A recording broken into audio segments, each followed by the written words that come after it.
Sa araw pong ito, nasaksihan natin ang makasaysayang groundbreaking ng itatayong bagong Supreme Court Complex. Ang sabi sa akin, bago pa raw mag-ikalawang digmaang pandaigdig, huling nagkaroon ng sariling gusali ang Supreme Court. Batid nga po natin ang mga naging kakulangan sa physical structure. Pangunahin dito, limitado ang espasyo sa Padre Faura.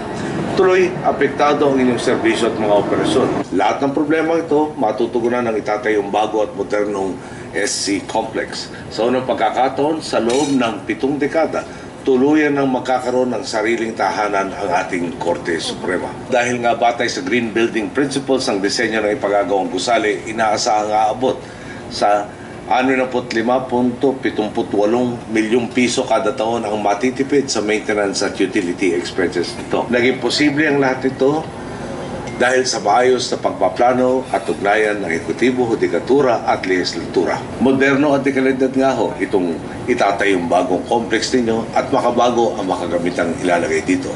Lahat na magiging kasangkapan sa bago niyong gusali makakatulong sa pagtupad ng inyong mandato. Pero nasa sa inyo pa rin kung isusulong ninyo ang tama at makatwiran.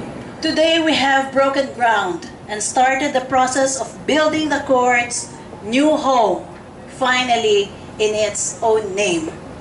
In doing so, we also start the process of tearing down.